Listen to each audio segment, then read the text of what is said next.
Bahkan sebagian ulama dari mazhab Malikiyah berpendapat, dan saya nukilkan dalam buku saya, ya.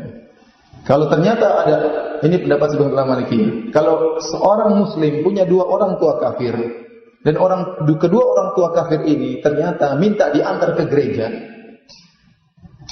karena keduanya tidak bisa jalan misalnya karena buta atau terlalu tua, maka wajib bagi anak ngantar keduanya ke gereja. Kenapa? Karena pergi ke gereja itu adalah perbuatan yang baik menurut agama kedua orang tuanya. Bahkan kalau ternyata di antara ada kebiasaan kedua orang tuanya minum khamar,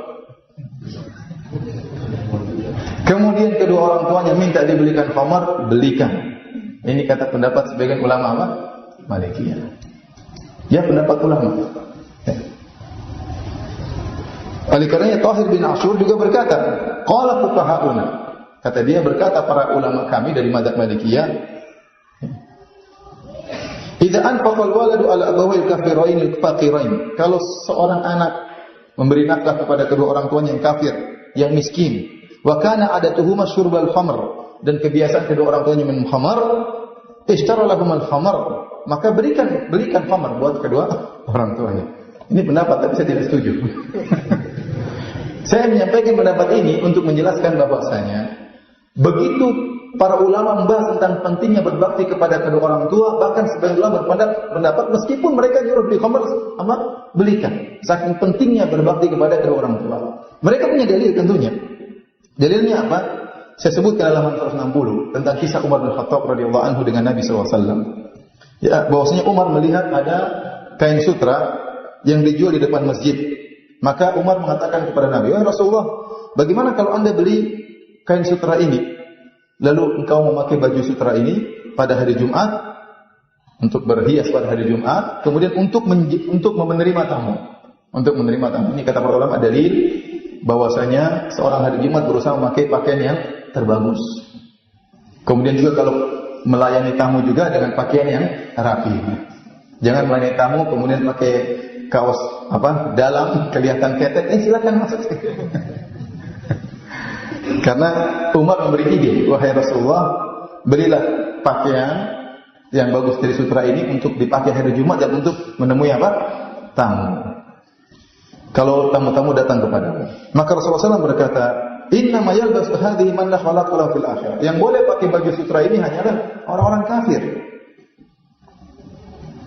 Kemudian tidak lama kemudian datang hadiah kepada Nabi berupa kain sutra.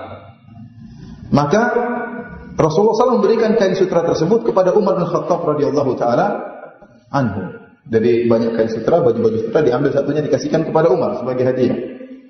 Maka Umar berheran. Kata Umar, ya Rasulullah, kasautaniha wa qad qulta fi hullati utarid ma qulta. Kau sekarang belikan aku baju dari kain sutra, sementara waktu saya suruh kau beli baju, kau telah bilang ini enggak boleh dipakai kecuali oleh orang kafir. Maka Rasulullah SAW berkata, inni lam aksukaha litalbisaha. Saya kasih kau kain, saya memberi kau wahai Umar kain ini bukan untuk kau pakai. Maka akhirnya Umar mengambil kain tersebut. Fakasaha Umar akhan lahu bi Makkah musyrikan. Maka Umar pun memberikan kepada saudaranya di Mekah masih musyrik. Umar berikan baju atau kain sutra tersebut kepada saudaranya yang musyrik di mana? Di Mekah. Dia tidak pakai tapi dia kasih apa? Saudaranya yang musyrik.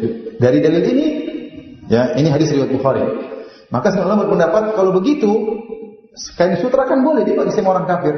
Maka Umar menyambung silaturahmi dengan saudaranya kafir dengan memberikan apa? Kain sutra. Ada khamar sambung silaturahmi, kasih kakak nikah minum khamar. Sambung silaturahmi. Ini pendapat mereka. Jadi maksud saya para ulama berpendapat bukan asal-asalan, tidak, mereka punya dalil. Tetapi ini dibantah oleh para ulama yang lain. Jumhur ulama berpendapat tidak boleh. Tidak boleh. Meskipun orang tua dua kafir kalau minta khamar jangan dikasih. Yang minta hantar ke gereja enggak, di sini aja. Enggak usah ke gereja. Kenapa? Kata Allah berfirman, "Wala ta'awanu 'alal itsmi wal 'udwan." Ya. Tidak boleh saling tolong menolong dalam dosa dan permusuhan. Ya.